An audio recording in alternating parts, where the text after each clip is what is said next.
Shalom everyone, सबको जय मसीह की। फिर से एक बार पिता परमेश्वर के नाम से मैं प्रेमी सलाम कहता हूँ। परमेश्वर की ऐसी अनुग्रह हुआ कि उसके वचन को हम जान सके, समझ सके और मनन कर सके। तो आइए इस अध्याय में आगे बढ़ने से पहले मैं आपके सामने एक वचन पढ़ना चाहता हूँ जो कि नया नियम में पाया जाता है। यूहन्ना 16 और 33। यूहन्ना 16 अध्याय और 33वां पद। मैंने ये बातें तुमसे इसलिए कही है कि तुम्हें मुझ में शांति मिले। संसार में तुम्हें क्लेश होता है, परंतु ढाढ़स बांधो, मैंने संसार को जीत लिया है। सो मेरे प्रियो, आज का इस अध्याय का जो टॉपिक है, टूटे हुए संसार में खुद को कैसे तैयार करें। टूटे हुए संसार में खुद को कैसे तैयार करें। प्रिय भाइयों और बहनों, हम एक ऐसे संसार में रह रहे हैं जो टूट चुका है। हम सब जानते हैं कि हम अंत के कगार पर हम अपना जीवन व्यतीत कर रहे हैं और एक ऐसे संसार में हम अपना जीवन व्यतीत कर रहे हैं जिसकी कल्पना की नहीं जा सकती है। लेकिन टूटे हुए संसार में भी हम कैसे प्रभु के लिए हम तैयार हो सकते हैं, इस विषय के ऊपर हम चर्चा करने जा रहे हैं। युद्ध, बीमारी, भूख, अन्याय और न्याय, ये सब बातें चारों ओर है, लेकिन परमेश्वर का वचन हमें मार्गदर्शन देता है। इस संसार में युद्ध, बीमारी, भूख, अन्याय, ये सब बातें चारों ओर, लेकिन परमेश्वर का वचन हमें मार्गदर्शन देता है कि हम कैसे जीतें। ये संसार टूटा हुआ है, पर मसीह में हमें आशा है। ये संसार टूटा हुआ है, लेकिन हमें मसीह में एक आशा है। हमें डरने की नहीं, तैयार होने की आवश्यकता है। ये जो टाइम चल रहा है, इसमें हमें डरने की नहीं, परंतु हमें तैयार होने की आवश्यकता है, क्योंकि राजा यीशु मसीह जल्दी ही आने वाला है।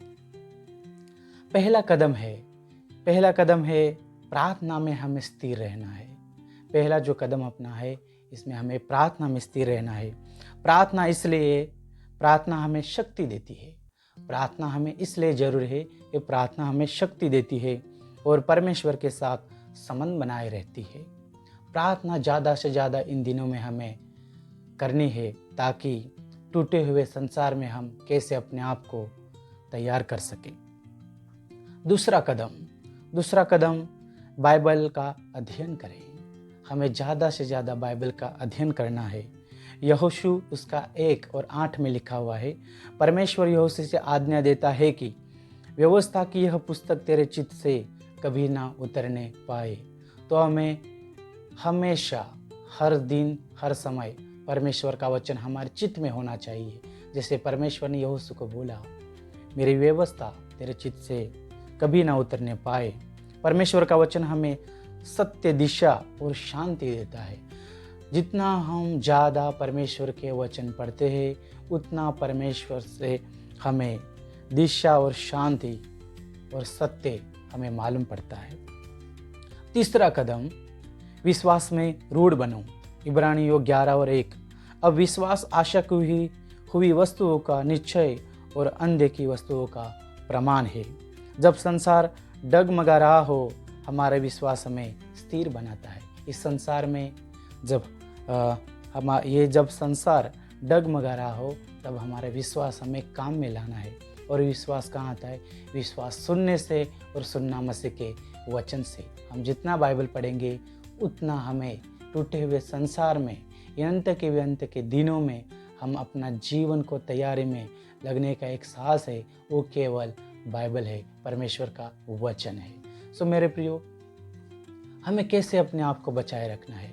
तो प्रार्थना में स्थिर रहना है, बाइबल को पढ़ना है, ताकि हम इस संसार में खड़े रह सके। और चौथा, पवित्र जीवन जीना है हमें। पहला पत्रस 1:16 में लिखा हुआ है, क्योंकि लिखा है, इस पवित्र बनो क्योंकि मैं पवित्र हूँ। हमें पवित्र बनना है, क्योंकि हमारा बुलाने वाला परमेश्वर पवित्र है। हमें खुद पवित्र बनना है, क्योंकि परमेश्वर कहता है, मैं पवित्र हूँ। इस टूटी दुनिया में पवित्रता हमें दूसरों से अलग बनाती है। जब जब हम पवित्र आत्मा में बढ़ेंगे तो इस दुनिया से हमें अलग करती है। और 5वां, हमें प्रेम में चलना है। जैसे 1 कुरिन्थियों 13 में लिखा हुआ है, प्रेम धैर्यशील है, प्रेम कृपालु है। संसार में जहाँ घृणा है वहाँ प्रेम का प्रकाश फैलाना है।